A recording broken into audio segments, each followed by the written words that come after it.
નમસ્કાર વિદ્યાર્થી મિત્રો એક્ટિવ પેસિવની અંદર આપણે ગયા લેક્ચરની અંદર ચાલુ ભૂતકાળના વાક્યો જે છે એને આપણે વિધાન વાક્યો જોયા હતા અને બાકીના જે સેન્ટેન્સો છે એ બાકી હતા.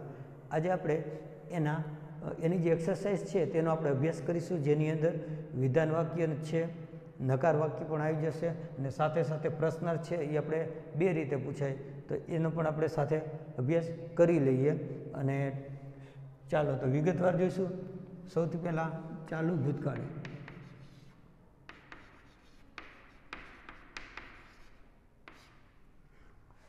આપણે ચાલુ ભૂતકાળની વાત કરીએ તો બીજા બધા જે સેન્ટેન્સો આપણે જોયા ચાલુ કાળ સિવાયના, એની અંદર આપણે વાક્યરચના ફરીથી યાદ કરીએ તો કર્મને કર્તા બનાવવાનું, ટુ બીનું રૂપ કાળ મુજબ કયો કાળ છે તેના ઉપરથી નક્કી કરવાનું અને તેના ઉપરથી ટુ બીનું રૂપ મેકવું. જો વર્તમાન કાળ હોય તો એમ, ઇઝ અને આરનો ઉપયોગ કરીએ છીએ એક વચન બહુવચનને ધ્યાનમાં રાખીને. ભૂતકાળ હોય સાદો ભૂતકાળ તો વોઝ વેર, પૂર્ણ વર્તમાન કાળ હોય તો એ રીતના. પણ ચાલુ કાળ આવે ત્યારે પણ ચાલુ કાળની અંદર ચાલુ વર્તમાન કાળ હોય તો એમ, ઇઝ, આર પ્લસ આઈએનજી અને ચાલુ ભૂતકાળ હોય તો વોઝ વેર પ્લસ આઈએનજીનો ઉપયોગ આપણે કરીએ છીએ. હવે અહીંયા આપણે એ જોવાનું છે કે આપેલું જે વાક્ય છે એ કેવા પ્રકારનું છે અને એની અંદર બરાબર છે કર્તા, કર્મ ને ક્રિયાપદ ને અન્ય શબ્દો છે આપણે એને પાઠ પાડી દેવા જોઈએ, જેથી કરીને આપણને ખબર પડે. પણ હા, ચાલુ કાળ હોય તો ક્રિયાપદને આઈએનજી લાગે, પણ આપણી એક્ટિવ પેસિવની જે વાક્યરચના છે તેની અંદર ક્રિયાપદનું જે આઈએનજીનું રૂપ છે એને આપણે ભૂતકૃદંતમાં ફેરવવું પડે, કારણ કે V3 જે છે એ આપણે વાક્યરચનામાં આવે એટલે કર્મને કરતા બનાવીએ, ટુ બીનું રૂપ પછી તરત V3. જે પણ કાળ હોય પણ બધાય કાળનું જે ક્રિયાપદ હશે એને આપણે V3માં જ છે એને રૂપાંતર કરવું પડે છે. એટલે અહીંયા આઈએનજી છે તો એનું શું કરવું, તો યાદ આપણે રાખીશું ચાલુ ભૂતકાળ કે ચાલુ વર્તમાન કાળ કે ચાલુ ભવિષ્યકાળ કેમ નથી. એમાં આઈએનજી જે આપેલા હોય તે આઈએનજીને આપણે કાઢીને એને V3 કરીશું અને આઈએનજી માટે બીને આપણે આઈએનજી લગાવશું એટલે બીઈંગ થઈ જશે, બરાબર. અને બીઈંગ અને ક્રિયાપદને અલગ કરીશું નહીં. તો આપણે એક્સરસાઇઝ જે આપેલી છે તેનો વ્યવસ્થિત અભ્યાસ કરીએ, જેથી કરીને આપણને જે છે વાક્ય કઈ રીતના એ એક્ટિવમાંથી પેસિવમાં જાય એ આપણને ખબર પડે. બધા પ્રકારના સેન્ટેન્સો લખેલા છે, એક્સરસાઇઝ છે એ રેડી રેકનરની છે, આપણે જોઈ લઈએ. ચાલો, સૌથી પહેલાં અહીંયા the peon was cleaning the room at that time. આ જે વાક્ય છે એની અંદર ટુ બીનું રૂપ વોઝ અને ક્રિયાપદને છે એ આઈએનજી લાગેલું છે, એના ઉપરથી આપણે નક્કી કરીએ. અને સાથે સાથે અહીંયા એટ ધેટ ટાઈમ પણ લખેલું છે, જે ચાલુ ભૂતકાળ માટે છે કાળસૂચક શબ્દ કહેવાય. તો આના ઉપરથી એ ચાલુ ભૂતકાળ છે એવું આપણે નક્કી કરી શકીએ. હવે આપેલું જે વાક્ય હોય એને આપણે પેસિવમાં ફેરવીએ ત્યારે સૌથી પહેલાં છે કર્તા, ત્યારબાદ છે ક્રિયાપદ, કર્મ અને અન્ય શબ્દો, એક્સ્ટ્રા વર્ડ્સ. હવે આ દરેકનો પાર્ટ પડી જાય ત્યારે આપણે સૌથી પહેલાં ધ રૂમ જે છે એને આપણે આગળ લેવું પડશે, કારણ કે આપણે જે કર્મને છે એ કર્તા બનાવવાના. એટલે સૌથી પહેલાં આપણે લખીશું ધ રૂમ. હવે જ્યારે કર્મનું આપણે કર્તા બનાવી છે ત્યારબાદ ટુ બીનું રૂપ આવે. ટુ બીનું રૂપ કયું આવશે તો અહીંયા જોવાનું ક્રિયાપદ કયો છે તો ચાલુ ભૂતકાળ. ચાલુ ભૂતકાળ હોય તો ટુ બીનું રૂપ છે વોઝ અથવા તો વેરનો ઉપયોગ કરવાનો. જોવાનું ધ રૂમ છે એક વચન છે કે બહુવચન. અહીંયા એસ લખેલો હોત તો બહુવચન થાત, એટલે એનો મતલબ એક વચન છે. એક વચન હોય તો વોઝ અને બહુવચન હોય તો આવશે વેર. તો ધ રૂમ વોઝ, અહીંયા સીધુંનું ક્લિયર. હવે આપણે ક્રિયાપદ જે છે એનું આપણે હંમેશા V3નું રૂપ જ મેકવું પડે. કર્મને કરતા બનાવ્યું, ટુ બીનું રૂપ આપણે મેકી દીધું, ત્યારબાદ ક્રિયાપદનું ભૂતકૃદંતનું રૂપ આવે. પણ ક્રિયાપદનું ભૂતકૃદંતનું રૂપ જે છે બરાબર એ અહીંયા આપણે મેકવું પડે. પણ અહીંયા લખ્યું છે ક્લિનિંગ. ક્લિનિંગ લખેલું હોય તો આઈએનજીનું શું કરવાનું, એના માટે અહીંયા પહેલાં બી લખવાનું અને બીને આપણે આઈએનજી એની સાથે લખી નાખે એટલે બીઈંગ બની જશે. બીઈંગ. હવે ક્લીન થઈ ગયું તો ક્લીનનું છે આપણે V3 લખી નાખીશું, cleaned. The room was being cleaned. કેના દ્વારા થાય છે તો બાય પ્યુન. અન્ય શબ્દ છે તો આપણે લાસ્ટમાં લખી નાખવાના at that time, full stop. અને આ બની ગયું પેસિવ. વિદ્યાર્થી મિત્રો, દરેક પ્રકારના જે સેન્ટન્સો છે એ હંમેશા આ રીતના જ આપણે જે છે એનું સોલ્યુશન કરવાનું. પહેલાં કર્તા, ક્રિયાપદ અને કર્મ અન્ય શબ્દો છે જો શરૂઆતમાં તમે શીખો ત્યારે છે એના પાર્ટ પાડી દેવા, જેથી કરીને તમને છે એ વાક્યને કઈ રીતના એનો ઉપયોગ કરો એ ખબર પડે. જો આપણને આવડી જાય તો ત્યારબાદ છે એ પાર્ટ પાડવાની જરૂર નથી, ડાયરેક્ટ પણ તમે કરી શકો છો, પણ પાર્ટ પાડશો તો ભૂલ પડવાની શક્યતા બહુ ઓછી થઈ જશે. ચાલો હવે આપણે નેક્સ્ટ એના પછીનું જોઈએ. I was not reading a book when the guest came. આપણે ખાસ યાદ રાખવાનું, ચાલુ વર્તમાનકાળ હોય તો નોર્મલી અનુસંધાનમાં સેન્ટેન્સ બીજું ન આપેલું હોય, પણ ચાલુ ભૂતકાળ હોય ત્યારે અનુસંધાનમાં છે કંઈક ને કંઈક વાક્ય આપેલું હોય. જેમ કે કાં તો સાદો ભૂતકાળ હોય શરૂઆતમાં હોય, કાં પછી ચાલુ ભૂતકાળ આવે, કાં ચાલુ ભૂતકાળ પહેલાં આપેલું હોય અને પછી જે છે અનુસંધાનમાં છે એ સાદા ભૂતકાળનું વાક્ય આપેલું હોય. ઘણી વખત જે ચાલુ ભૂતકાળ છે એની અનુસંધાનમાં બીજું વાક્ય આપે ત્યારે જ એ વાક્ય પૂર્ણ બનતું હોય છે, એટલે કે ચાલુ ભૂતકાળ બને. એનો મતલબ અહીંયા પણ એવું જ છે. I was not reading a book when the guest came. જ્યારે ગેસ્ટ આવ્યા ત્યારે હું વાંચી રહ્યો હતો નહીં. હવે અહીં આવવાની ક્રિયા પણ અહીંયા જો તો વેન ધ ગેસ્ટ કમ નથી લખ્યું પણ કેમ લખ્યું છે, એનો મતલબ સાદો ભૂતકાળ. સાદા ભૂતકાળ અને એનું જે વાક્ય છે અહીંયા સાથેનું વાક્ય તે ચાલુ ભૂતકાળ છે. ચાલુ ભૂતકાળ અને સાદો ભૂતકાળ બંને આપેલું છે. અહીંયા આપણે કન્ફ્યુઝ થવાની જરૂર નથી. ખાસ યાદ રાખવાનું કે જ્યારે બે અનુસંધાનમાં વાક્ય આપ્યા હોય તો એના પછીનું જે વાક્ય આપેલું હશે ને એમાં ફેરફાર થાય. સૌથી પહેલાં સાદો ભૂતકાળ, ત્યારબાદ ચાલુ ભૂતકાળ આવે તો સાદો ભૂતકાળ છે એમાં આપણે ફેરફાર કરીશું નહીં. આપણે એના પછીનું વાક્ય કયું બને તો ચાલુ ભૂતકાળ, તો એના પછી ચાલુ ભૂતકાળ આવે તો ચાલુ ભૂતકાળ આપે ત્યારે આપણે ચાલુ ભૂતકાળનું વાક્ય છે એમાં ફેરફાર કરીશું. જો તે અનુસંધાનના અર્થમાં જો પહેલાં વાક્ય આપેલું હશે તો આપણે એને પહેલાં એમણામ લખી નાખશું. જો ચાલુ ભૂતકાળનું વાક્ય પહેલાં આપેલું હોય અને ત્યારબાદ અલ્પવિરામ કરીને સાદો ભૂતકાળ આપેલું હોય સેકન્ડ પોઝિશનમાં, ત્યારે આપણે એને જે જગ્યાએ છે એ જગ્યાએ આપણે એને રાખી દઈશું. પહેલાં હોય તો પહેલાં અને લાસ્ટમાં આપેલું હોય તો લાસ્ટમાં. એનો મતલબ આપણે આ એક જ વાક્યને છે એ ધ્યાનમાં લેવાનું. આ વાક્યને એમણામ આપણે જે સ્થિતિમાં છે એમ મૂકી દેવાનું. તો હવે આપણે I was not reading a book, તો આપણે સૌથી પહેલાં આ કર્તા, ક્રિયાપદ અને કર્મને આપણે આગળ લેશું. અ બુક, અહીંયા અ લખેલું છે એનો મતલબ એક વચન છે, તો એક વચન સાથે હંમેશા ટુ બીનું રૂપ આવશે was. A book was. Not આપેલું છે તો આપણે નોટને મેકી દઈએ. ત્યારબાદ હવે અહીંયા આપણે ક્રિયાપદનું રૂપ મેકવાનું આવે. Read, red. ચાલો આપણને V3 મળી જાય છે, પણ હા અહીંયા આઈએનજી આપેલું છે તો આઈએનજી માટે ફરીથી જેમ ઉપરનું વાક્ય આપણે જોયું બી લખવું પડે, બી સાથે આપણે આઈએનજી લખી અને આનું V3નું રૂપ આપણે લખી નાખી. A book was not being read by, અહીંયા આઈનું થશે કર્મ મી, અલ્પવિરામ, બાકીનું જે વાક્ય છે એને આપણે હમણાં લખી નાખીશું. ફરીથી વાક્યને સમજી. અ બુક વોઝ નોટ, આ બીઈંગ જે છે એને અને આ ક્રિયાપદ આ બંનેને ક્યારેય છે એ અલગ કરી શકાય નહીં. ઘણી વખત છે વિદ્યાર્થીઓ જવાબ લખતા હોય ત્યારે આવી પણ કન્ફ્યુઝન કરતા હોય છે. અ બુક વોઝ બીઈંગ અને નોટને છે એ ભૂલથી અહીંયા મૂકી દઈએ બે વચ્ચે, પણ યાદ આપણે રાખીશું કે બીઈંગ અને રેડ જે ક્રિયાપદ છે એ બંને ક્યારેય પણ અલગ થાય નહીં, એ હંમેશા સાથે જ રહે.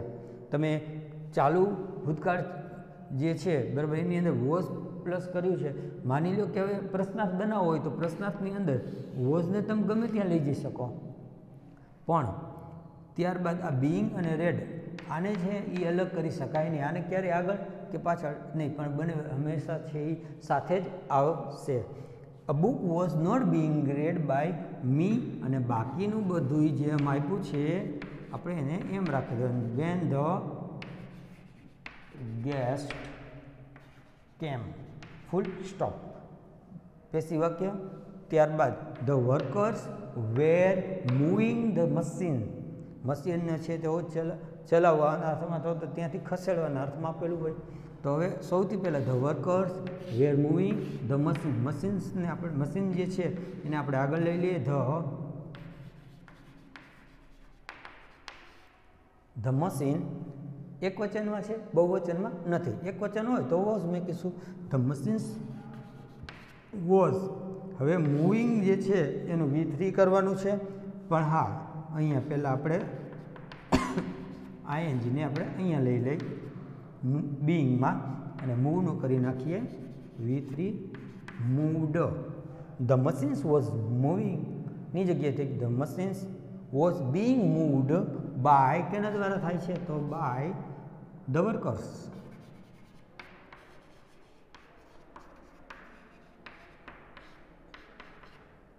પેસિવ. ચાલો, was the knitting socks at that time. અહીંયા વોઝથી શરૂઆત થઈ, વાક્યની એન્ડમાં પૂર્ણ વિરામ નહીં પણ છે પ્રશ્નાર્થ. પ્રશ્નાર્થ છે એનો પણ આપણે અલગ રીતે અભ્યાસ કરીએ છીએ.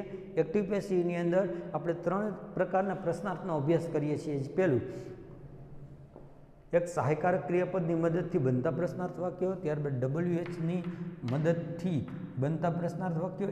એની અંદર હુવાળા છે એની વાક્ય રચના અલગ હોવાથી એનો પણ આપણે અલગ અભ્યાસ કરીએ છીએ. તો શરૂઆત કરીએ. Was C knitting. અહીંયા વોઝ લખેલું છે એનો મતલબ આપણે થોડુંક યાદ રાખીએ. પ્રશ્નાર્થ વાક્ય હોય ને, જો WHનો ઉપયોગ થયેલો હોય તો ત્યારબાદ સહાયકારક ક્રિયાપદની મદદ આપણે અહીંયા ત્યારબાદ સહાયકારક ક્રિયાપદ આવે છે. પણ હા, જ્યારે WHનો ઉપયોગ ન થયેલો હોય અને પ્રશ્નાર્થ બનાવીએ ત્યારે પહેલું સ્થાન છે ઈ અહીંયા ટુ બીનું રૂપનું આવે. તો પ્રશ્નાર્થ વાક્ય હંમેશા પ્રશ્નાર્થ જ રહેશે એક્ટિવ પેસિવની અંદર. ડાયરેક્ટ ઇનડાયરેક્ટને આની સાથે તમે ઘણી વખત છે એ એવું કહેવાય કે એને ડાયરેક્ટ ઇનડાયરેક્ટ લખતા હોય તો એક્ટિવ પેસિવ આવી જાય, એક્ટિવ પેસિવ લખતા હોય તો ડાયરેક્ટ ઇનડાયરેક્ટ થઈ જતું હોય છે. પણ અહીંયા આપણે શું કરવાનું છે તો યાદ રાખવાનું કે એક્ટિવ પેસિવ હોય ત્યારે પ્રશ્નાર્થ વાક્ય હંમેશા માટે પ્રશ્નાર્થ જ રહે છે. તો અહીંયા સી નીટિંગ, આ એનું એસ એટલે એનો મતલબ સબ્જેક્ટ થયું અને ત્યારબાદ આ બને એનું વર્બ બનશે સોક્સ. આ એનું થઈ ગયું કર્મ, આ છે એના અન્ય શબ્દ. એટલે કે હવે આપણે શું કરવાનું છે, સોક્સ જે છે એને આપણે ધ્યાનમાં રાખીશું. સોક્સ જે છે એ એક વચનમાં નહીં પણ અહીંયા બહુવચનમાં આપેલું છે, મોજાઓ. હવે આ સોક્સ જે છે જો નોર્મલી સેન્ટેન્સ જે આપણે જોઈએ એ પ્રમાણે હોતા મશીન્સની જેમ બુક્સની જેમ તો અહીંયા આપણે લખી નાખીએ. પણ આપણે યાદ રાખવાનું પ્રશ્નાર્થમાં પહેલાં ટુ બીનું રૂપ છે એ સહાયકારક ક્રિયાપદથી બનતા પ્રશ્નાર્થ વાક્યો આપેલા હોય ત્યારે ટુ બીનું રૂપ છે એ હંમેશા પહેલાં આવે. એનો મતલબ સોક્સ સાથે આપણે શું લખશું તો સોક્સ વેર આવે. તો એનો મતલબ સોક્સ વેર નહીં લખીએ પણ વેર સોક્સ લખીશું. એટલે કે પહેલાં આપણે અહીંયા લખી નાખીએ. ચાલો, વેર સોક્સ. જે રીતના વિધાન વાક્યમાં આપણે સોક્સ પછી વેર લખતા હતા તો પ્રશ્નાર્થમાં કાંઈ નહીં, એની જેમ જ પહેલાં વેર પછી સોક્સ. હવે એટલું થઈ જાય પછી આપણે શું લખતા હતા તો આપણે અહીંયા ક્રિયાપદનું જે રૂપ આપેલું હોય એને આપણે V3માં ફેરવતા. તો અહીંયા પણ એ જ રીતના નીટિંગ લખ્યું છે. નીટ એટલે ગૂંથવું થાય. તો આ આઈએનજી માટે આપણે લખીશું બીઇંગ અને નીટનું થશે નીટેડ. વેર સોક્સ બીઇંગ નીટેડ. કેના દ્વારા તો અહીંયા કર્તા જે છે એને આપણે કર્મ બનાવી નાખીએ. તો બાય સી નહીં. હમણાં લાસ્ટમાં એક્ઝામ ગઈ તો મોટાભાગના વ્યક્તિઓએ અહીંયા ભૂલથી છે સી લખી નાખે. આ જવાબ છે એ ખોટો પડે કારણ કે સી છે એ હંમેશા વાક્યની શરૂઆતમાં કર્તા તરીકે ઉપયોગ થાય છે અને હા કર્મ તરીકે ક્યારે અહીંયા સી મેકી શકાય નહીં. તો સીનું શું બનશે તો હર થાય. તો હર અન્ય શબ્દ લાસ્ટમાં at that time and don't forget to put here the questions mark. Questions mark છે એને ભૂલવાનું નથી. પ્રશ્નાર્થ વાક્ય હંમેશા પ્રશ્નાર્થ જ એક્ટિવ પેસિવની અંદર રહે છે, જ્યારે ડાયરેક્ટ ઇનડાયરેક્ટની અંદર પ્રશ્નાર્થ છે એ વિધાન વાક્યમાં છે એ ફરી જાય છે. ચાલો, ત્યારબાદ why was your father scolding you. શા માટે ઠપકો આપ્યો આપી રહ્યા હતા. અહીંયા આ જે વાક્ય છે એ સહાયકારક ક્રિયાપદની મદદથી બનેલું છે અને હવે જે છે એ અહીંયા WH નો પ્રશ્ન તરીકે ઉપયોગ કરીને બનાવેલું છે. તો ખાસ યાદ રાખવાનું, જે પણ આપેલું હશે એને આપણે સૌથી પહેલાં છે એ આપણે એમણે મેકી દેવાનું. જેમ કે વાયનું વાય, વોટનું વોટ, વાય લખાઈ જાય પછી હવે અહીંયા નક્કી કરવાનું વોઝ અને સ્કોલ્ડિંગ, આ બની ગયું ક્રિયાપદ અને યોર ફાધર બનશે સબ્જેક્ટ મીન્સ કર્તા અને યુ એટલે કેની વાત થાય છે તો એનું કર્મ છે. તો સૌથી પહેલાં શું કરશું તો વાય કર્મ યુ સાથે આપણે વોઝ આવે કે વેર, તો યાદ કરીએ કે વોઝ એકવચન દ્વિતીય પુરુષમાં પણ આવે અને બહુવચન દ્વિતીય પુરુષમાં પણ આવે, પણ બંનેની સાથે બરાબર હંમેશા માટે વેર જ ઉપયોગ થાય. તો વાય પછી અહીંયા વાય પછી વોઝ છે, યોર ફાધર એકવચનમાં ધ્યાનમાં રાખીને તો આપણે હવે આપણું જે કરતા છે એ આ છે, તો યુને ધ્યાનમાં રાખીને વાય પછી આપણે વોઝ નહીં પણ મેકીશું વેર, વાય વેર યુ, કરતા આવશે યુ. હવે આપણે મેકવાનું છે ક્રિયાપદ. તો ક્રિયાપદ જે છે એની અંદર બીઈંગ આવી ગયું. તો અહીંયા સ્કોલ્ડ જે છે ઠપકો એનું આપણે કરી નાખીએ scolded. Why were you being scolded by કેના દ્વારા તો યોર ફાધર અને હા ક્વેશ્ચન્સ માર્ક્સ, આ બની ગયું પેસિવ સેન્ટેન્સ.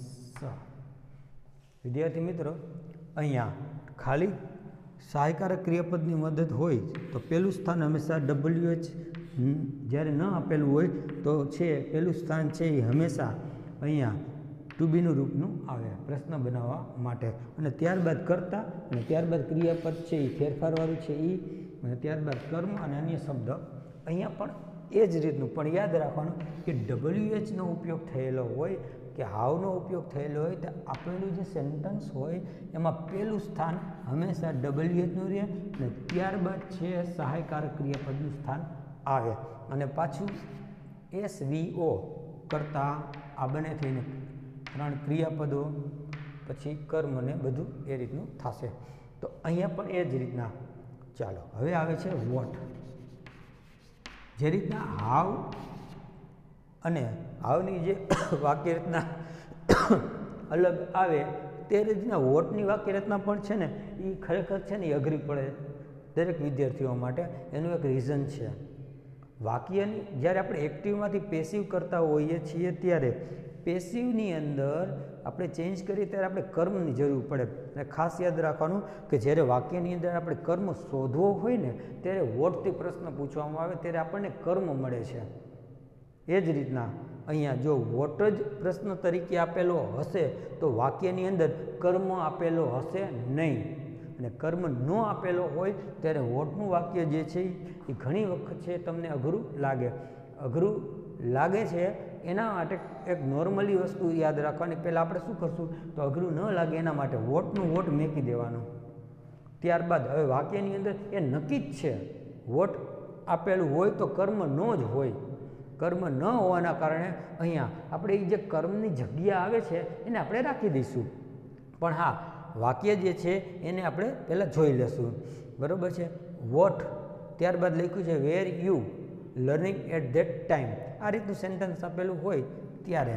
હવે વોટ વેર અને યુ લર્નિંગ IS આ છે એનું ક્રિયાપદ, અને એટ ધેટ ટાઈમ વાક્યની અંદર અહીંયા કર્મ હોવું જોઈએ પણ કર્મ આપેલું નથી. કર્મ ન આપેલું હોય ત્યારે વોટ વેર આપણે એમને મેકી દેશું વોટ વેર. હવે આ જગ્યાએ કર્મ આવવું જોઈએ પણ નથી, કર્મ ન હોય તો એના પછીનું સ્ટેપ આપણે આગળ વધવાનું, એની જગ્યા છે એમ સમજી લેવાનું, ખાલી રાખી દીધી. તો વોટ વેર ત્યારબાદ કર્મ આવવું જોઈએ પણ નથી તો એના પછી શું આવે તો બીઈંગ લખી નાખવાનું. Being what were being.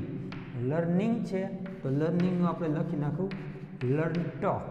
What were being learnt અહીંયા સુધીનું થઈ ગયું. અહીંયા આપણે કર્મ મેકો જોઈએ પણ કર્મ વોટની અંદર ન હોય તો એની જગ્યા છે એ રાખી દેવાની. મીન્સ જગ્યા વાસ્તવિકમાં નહીં દર્શાવવાની પણ અહીંયા આવવું જોઈએ. આપણે એટલું યાદ રાખવાનું. જેમ કે અહીંયા આપણે જે રીતનું છે આવતું જો વોટ વેર પછી યુ તો વોટ વેર પણ અહીંયા કર્મ નથી એટલે એની જગ્યા ખાલી. અહીંયા કર્મ આપેલો છે એટલે આપણે લખ્યો, અહીંયા આપેલો નથી તો એની જગ્યા રાખી દેવાની. ત્યારબાદ જે આવતું એ લખી નાખવાનું. Vote were being learned.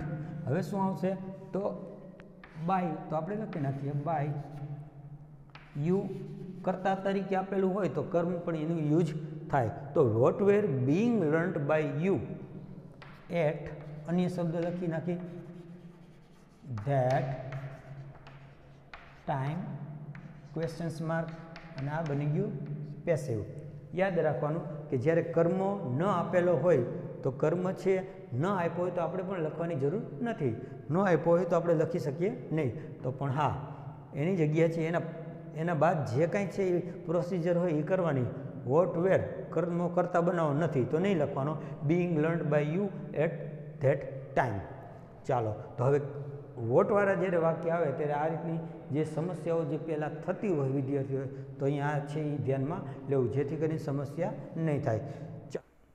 Who was helping her at that time.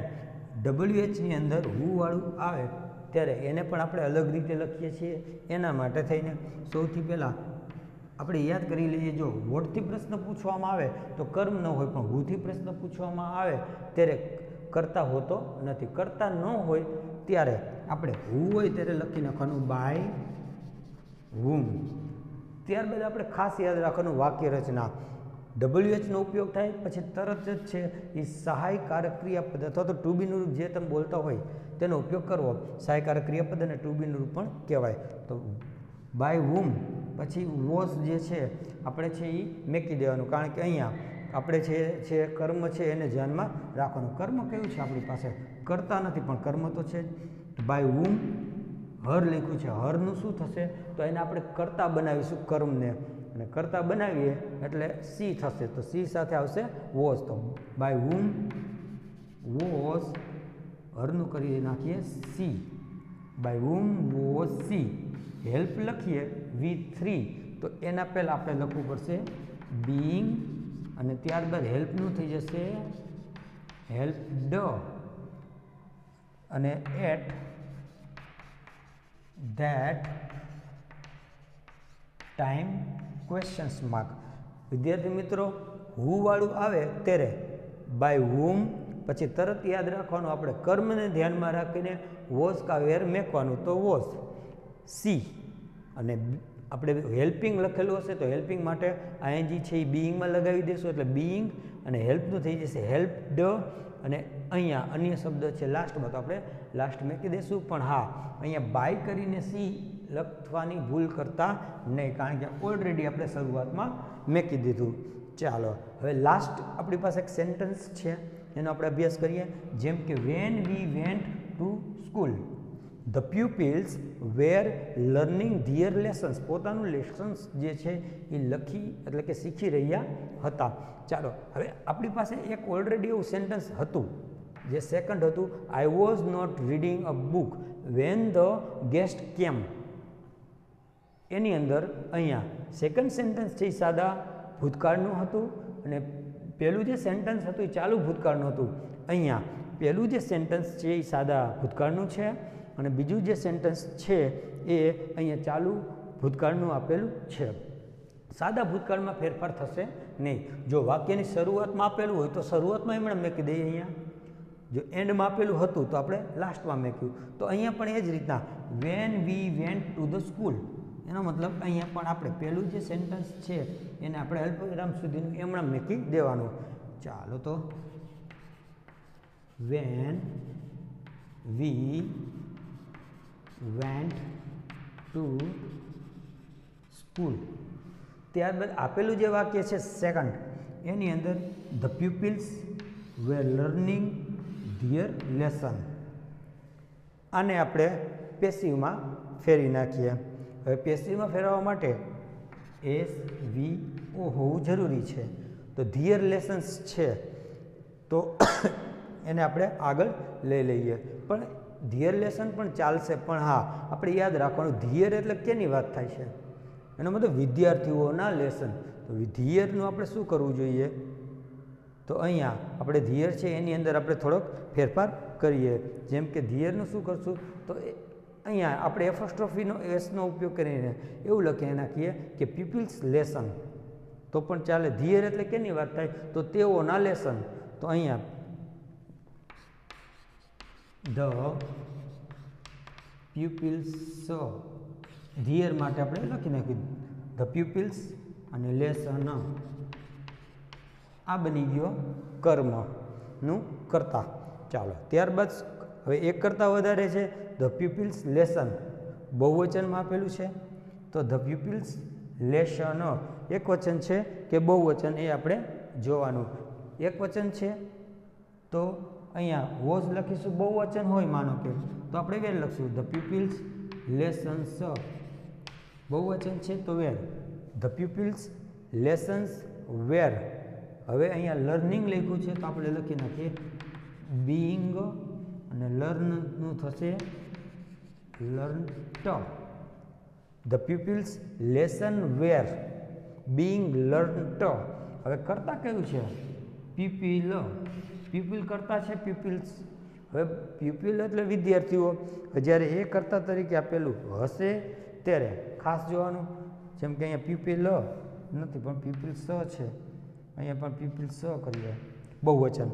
તો જ્યારે બહુવચનમાં આપેલું હોય ત્યારે આપણે એને જે છે બરાબર, પ્યુપિલ્સ એટલે એક વિદ્યાર્થી હોય તો હિમ આવે અથવા તો સીમ આવે, પણ એક કરતાં વધારે હોય તો તેઓ ધેય બનશે. ધેયનું આપણે કર્તામાં આપેલું હોય તો એનું આપણે હવે કર્મ બનાવવાનું છે, તો ધેયનું થશે ધેમ. તો the pupils lessons were being learned by, લખી નાખશું ધેમ, અને આ થઈ ગયું ફૂલ સ્ટોપ. વિદ્યાર્થી મિત્રો ફરીથી when we learn to the school, સાદો ભૂતકાળને એમણામ મેં કીધું હતું, આગળ હોય તો એમણામ, પાછળ હોય તો પણ એમણામ. ત્યારબાદ the pupils lessons were being learned by them. અહીંયા આપણે શું કર્યું, ધીયર આપેલું છે તો ધીયરનું આપણે પ્યુપિલ્સ લેસન કરી નાખ્યું, એટલે તેઓના લેસન બહુ સંબંધક રૂપ આપેલું છે તો આ પણ રીતે તમે લખી શકો.